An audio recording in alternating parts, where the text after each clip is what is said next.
Well, the Royals appear poised to finish the first half of the WHL season on a high note at home after winning back-to-back games against the Prince George Cougars on the road over the weekend. They welcome the lowly Vancouver Giants tomorrow night. Head coach Dave Lowry whipping the boys into shape at Bear Mountain this morning. Soma occupied with Journey concert prep, while 6 of the Royals' U.S.-born players having a little trouble believing after not getting a sniff at their country's preliminary World Junior Team roster, which was released today. Minnesota native Logan Nelson sits second in the Royals scoring with 28 points. He's not taking Vancouver lightly. The Giants arrive with a 7-game losing streak and on the worst record in the league with 7 wins and 20 losses overall. There's always a little something brewing between our two teams, and it's always a good game, no matter what kind of year they're having or we're having. We're both going to come to play, and it's going to be a fun game. We've had some success in the last few games, and we need to use that to our advantage, and hopefully we can catch them early and not give them any hope. Last time we played them, my memory sure says that they beat us, and they were a team that set us on that skid for 6 games. So they're a team that works hard. They come, they compete, they play the same way every night, and we're going to have to make sure that our mindset is we have to match and be better. And in their last home game before the Christmas break, the Royals will host the Swift Current Broncos on Saturday night, featuring the Teddy Bear Toss. This is footage from last year's game. The team encourages fans to bring new or gently used stuffed animals that will be donated to the Salvation Army to be tossed onto the ice following the Royals' first goal.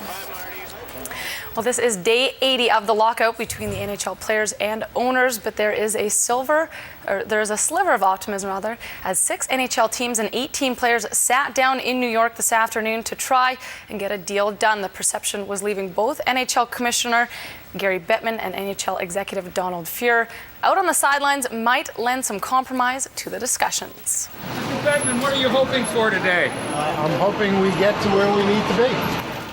Bettman did step aside, but big-name players such as Sidney Crosby and Shane Doan, they were at the negotiating table. Players did request a staff member from each side. NHL assistant Bill Daly, along with Steve Fear from the PA, were present but silent.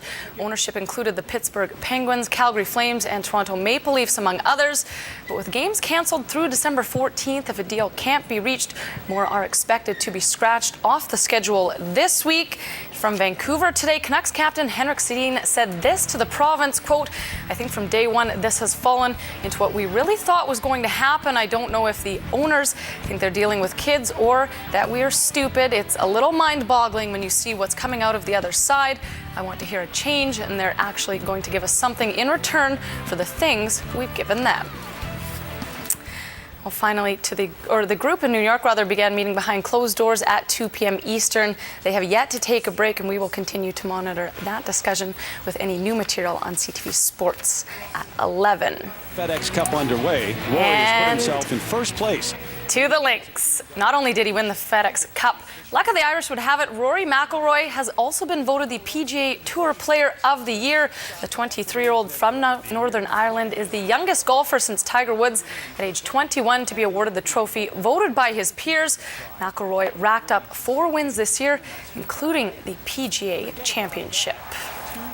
Had a good year. He's a pretty good golfer. Not bad. Better than me. Better than all of us. Yeah, all of us.